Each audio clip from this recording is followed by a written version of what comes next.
Oke, selamat malam teman-teman. Jadi sesuai tema di poster yang udah diposting teman-teman Domainisia ya. Malam ini topiknya adalah tentang framework JavaScript. Eh, Cuma ini sebetulnya ya mungkin nggak terlalu berat ya, relatif simple. Mungkin nanti banyakin di ngobrol aja, ditanya jawab aja. Oke, langsung aku share screen ya. Hmm, oke. Oke, kelihatan Eh, Mbak. Ya, udah aman. Aman. Aku off cam deh biar nggak berat. Jadi temanya ini tentang JavaScript, framework JavaScript modern. Lalu kenapa gambarnya seperti ini? Ya ini lucu aja lihat contoh contoh prompting apa Gemini Nano Banana yang baru. Tapi di luar itu ini menarik karena seperti satu mangkok makanan itu kan sebenarnya banyak unsur yang berbeda. Lalu kalau ya sebetulnya kan bisa misalnya makanan kita beli tomatnya terpisah terus kita siapkan sendiri. Terus mungkin beli apa sih itu paprika ya atau timun atau apalah bisa secara manual sendiri semua bisa. Tapi ya kadang kalau misalnya kita harus menyiapkan dalam waktu singkat atau mungkin jumlahnya banyak, kita harus eh, beli jadi atau mungkin beli yang apa itu di supermarket sepaket udah satu plastik isinya udah bermacam-macam. Jadi untuk memudahkan, jadi mungkin secara singkatnya framework itu ya bisa dianggap sebagai sesuatu yang memudahkan kita membuat atau meracik sesuatu yang kompleks dalam hal ini aplikasi web dalam waktu yang relatif singkat dan mudah.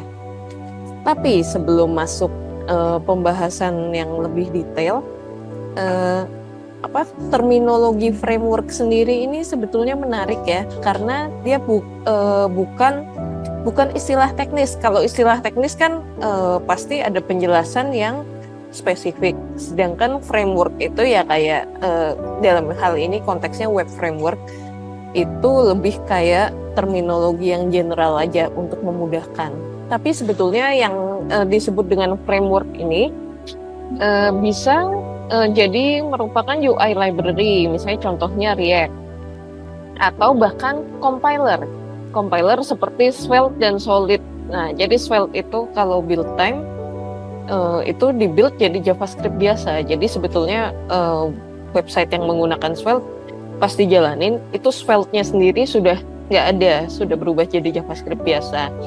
Jadi dalam hal ini sebetulnya secara teknis bisa disebut sebagai compiler, tapi ya maksudnya untuk memudahkan orang sering menganggap ini sebagai front-end framework.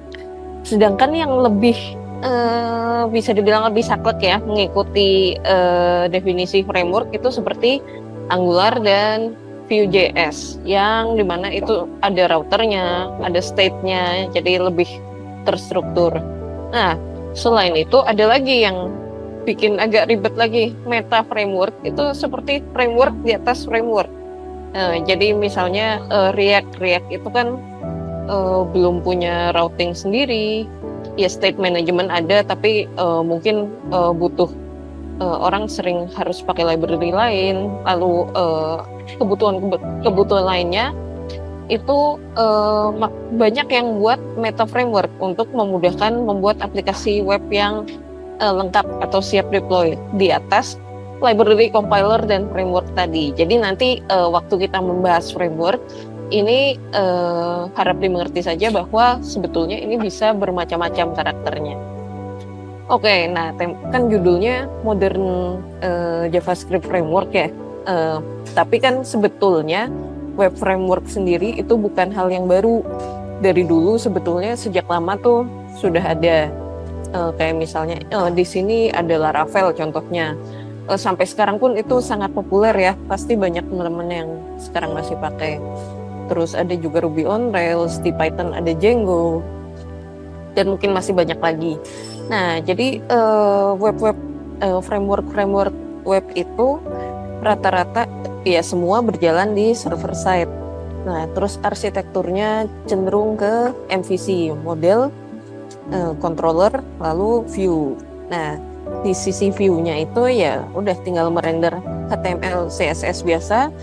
Kalau butuh client side interactivity atau interaksi di sisi browser, itu ya JavaScript biasa. Dulu yang populer itu jQuery ya. Ya sampai sekarang pun mungkin masih populer. Nah, jadi begitu. Tapi lalu selanjutnya ada Node.js. Di sini JavaScript sudah bukan lagi cuma di server, cuma di browser, tapi sudah menjadi server side runtime.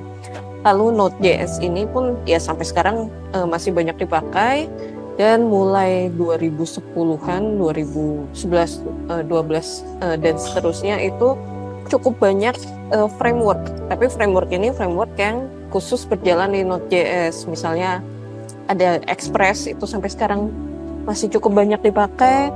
Lalu ada Sales, Meteor, dan lain-lain. Nah, jadi dari segi bahasa ini sudah ada sedikit pergeseran, tapi polanya sendiri masih kurang lebih sama. Ya udah, di render halamannya di render server side, lalu ditampilkan HTML, CSS saja, dengan kalau perlu client side interactivity masih menggunakan jQuery. Nah, lalu topik kita malam ini kan modern itu relatif ya, cuma ini buzzword saja biar catchy. Maksudnya framework JavaScript yang baru lah, cenderung baru mungkin dalam 10 tahun terakhir. Nah, kenapa? Kan tadi sebetulnya ekosistemnya sudah cukup lengkap ya, sudah banyak server side framework yang ada, dan sampai sekarang pun masih aktif digunakan. Tapi mungkin dalam 5-10 tahun terakhir tuh bermunculan framework JavaScript yang baru, yang seperti banyak digunakan sekarang. Sebetulnya kenapa sih? Masalah apa yang dipecahkan? Suatu teknologi baru muncul itu kan pasti karena untuk memecahkan suatu masalah. Nah, ini salah satunya didorong oleh hal di luar web development sendiri, tapi perkembangan teknologi secara umum ya. Di smartphone itu ya sudah lama, sebelum 2010 pun sudah ada. Tapi begitu pada tahun 2013, 2014 itu sudah, ya bisa dibilang smartphone makin merakyat lah. Semua orang punya smartphone. Nah, terus semua orang terbiasa menggunakan app native. Jadi ekspektasinya tuh UI dan UX yang smooth itu makin populer. Nah, teknologi web pun nggak mau ketinggalan ya untuk mengcapture, untuk memenuhi ekspektasi user tersebut. Nah, kalau halaman yang server rendered itu kan kalau kita mengklik suatu link harus loading halaman baru, halamannya putih kosong dulu ya, pokoknya kelihatannya kurang smooth dan kurang modern. Nah, munculnya framework baru ini memudahkan UI yang memiliki karakter interaktif seperti native app. Nah, itu salah satunya. Di luar itu ya memang perkembangan bahasa yang berbasis JavaScript ya makin pesat juga. Jadi muncullah library dan framework baru. Nah, ini teman mungkin sudah familiar. Jadi dalam 10 tahun terakhir ini framework JavaScript yang major bisa dibilang top 3-nya ini ya. React semua orang pasti kenal. Lalu mereka yang salah satu pelopornya namanya Virtual DOM. Nah, kita nggak bahas masing-masing framework secara detail di sini, tapi mungkin sekilas saja. Virtual DOM itu seperti gambar atau planning DOM, document object model di halaman web itu seperti apa. Jadi React itu cara kerjanya dia bikin kalkulasi dulu, kayak dia bikin planningnya, dia bikin rencana halamannya akan dirender seperti apa di Virtual DOM, lalu diaplikasikan ke DOM beneran yang di halaman web. Lalu itu bekerja secara interaktif. Kalau user mengklik button, apa yang terjadi? Nah, si React-nya mengkalkulasi lagi di Virtual DOM, lalu diterapkan ke DOM yang real, yang actual, dan seterusnya. Lalu belakangan ini juga punya teknologi baru, server komponen. Nah, terus yang kedua juga ada Angular, di-develop oleh Google. Nah, ini salah satu keunikannya adalah bisa dibilang framework yang batteries included atau sudah lengkap, tinggal pakai saja. Jadi sudah ada routing, sudah ada state handling dan lain-lain. Lalu untuk sudah TypeScript first juga, lalu bisa menggunakan fitur-fitur seperti dependency injection dan RxJS untuk data fetching. Lalu untuk reactivity belakangan ini Angular sudah mengadopsi signals. Lalu yang ketiga ada Vue. Ini keunikannya adalah satu-satunya dari 3 framework major ini yang bukan digawangi oleh perusahaan besar. Kalau React kan dari Meta, walaupun sekarang sudah terpisah, punya organisasi sendiri. Angular Google. Nah, Vue ini dibuat oleh seorang individu, namanya Mas Evan Yu. Lalu ya di-maintain oleh community saja. Jadi tidak berada di bawah organisasi atau perusahaan besar. Lalu ini dikenal sebagai progressive framework. Kenapa disebut progresif? Maksudnya dari situs yang menggunakan mungkin framework yang lebih old school atau HTML biasa bisa pelan-pelan mengadopsi Vue. Jadi tidak harus dirombak semua sekaligus. Jadi lebih memudahkan untuk mengadopsi. Lalu Vue juga punya state management. Jadi library-nya terpisah, namanya Pinia. Itu makanya ada Nanas, itu logonya Nanas, tapi itu official dibuat oleh core teamnya Vue juga. Nah, ini framework berbasis JavaScript yang paling populer. Tapi di luar itu juga ada framework lain yang secara dari segi waktu diciptakan itu relatif lebih baru. Jadi mungkin punya pendekatan yang sedikit berbeda dengan ketiga framework besar tadi. Jadi Svelte misalnya dibuat oleh Rich Harris waktu dia bekerja di New York Times, di online news media yang harus performance dan ya performance-nya harus bagus dan cepat. Nah, terus salah satu keunikannya itu dia hanya compiler, jadi bisa dibilang waktu build time Svelte-nya sendiri, kode Svelte-nya akan hilang karena dia mengenerate JavaScript biasa. Ya udah pas dijalankan merender halaman dengan JavaScript biasa, tidak menggunakan virtual DOM. Lalu markup-nya juga ini sedikit mirip Vue, agak mirip dengan HTML. Jadi kalau misalnya kita kopas dari kode HTML biasa relatif mudah. Terus yang paling modern ini Solid, ini menggunakan JSX, mirip seperti React, tapi tidak menggunakan virtual DOM. Lalu performance-nya juga bagus, cepat. Lalu untuk reactivity mereka juga sudah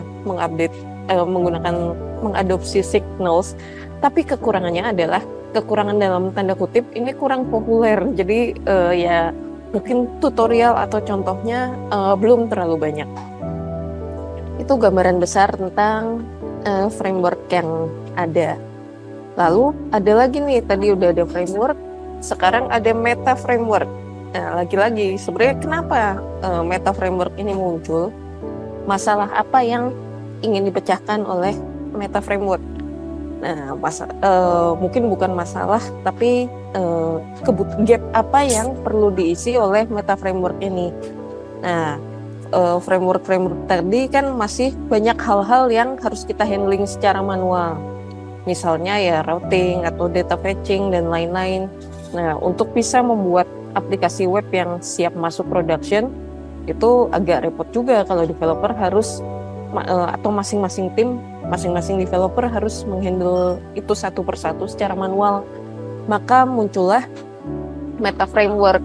Meta framework juga bermacam-macam, tapi ya secara umum kira-kira fitur yang atau fungsionalitas yang mereka sediakan adalah seperti yang teman-teman bisa lihat di slide ini. Misalnya arsitektur app sudah ada sistem-sistemnya sendiri. Kalau mau fetching data itu convention-nya seperti apa, dan bahkan ada logic back-end integrasi lain-lainnya. Misalnya kalau kita mau memanggil database seperti apa, lalu misalnya middleware-nya bagaimana, kalau mau membaca cookies seperti apa, itu sudah disediakan convention-nya, jadi kita tinggal mengikuti. Lalu yang kedua ada rendering strategies. Nah, nanti akan kita lihat secara detail. Jadi intinya framework itu bisa dengan menggunakan Meta Framework, kita bisa mengcustom apakah mau SSR, server side rendering, atau SSG, static site generation, atau incremental generation, atau gabungan. Nah, Meta Framework itu juga beberapa sudah cukup pintar untuk mengatur. Jadi misalnya untuk halaman A menggunakan rendering strategi A, untuk halaman B menggunakan rendering strategi yang lain yang lebih sesuai. Dan yang ketiga, ada juga abstraksi dalam menjalankan dalam mendeploy. Jadi memudahkan misalnya kita mau mendeploy di runtime atau jenis server tertentu. Nah, ini beberapa meta framework yang populer ya. Contohnya kita lihat dulu di kolom kiri, ada yang ini contoh-contoh meta framework yang sangat populer. Jadi kalau kita menggunakan React, hampir pasti pernah mendengar Next.js.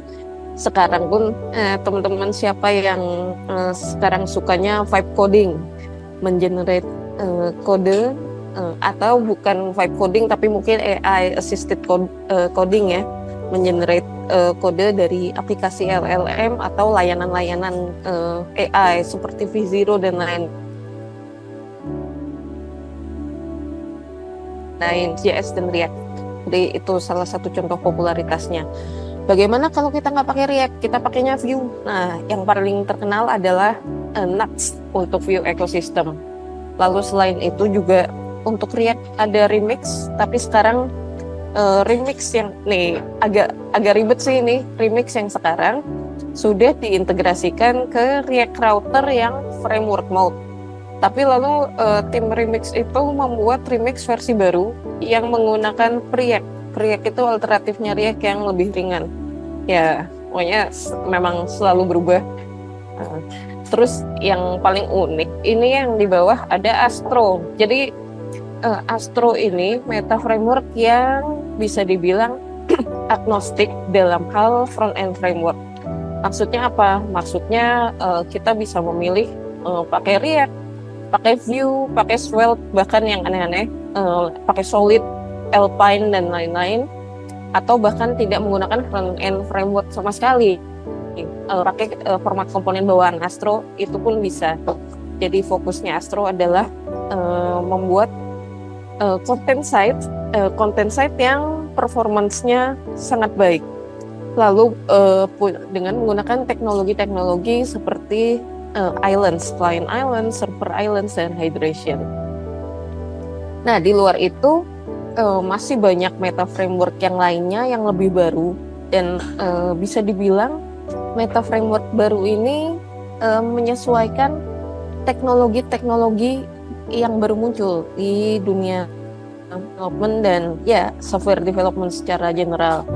Misalnya Hono itu muncul itu dibuat oleh developer di Cloudflare. Jadi ini memang dibuat untuk edge atau serverless, memang orientasinya ke situ.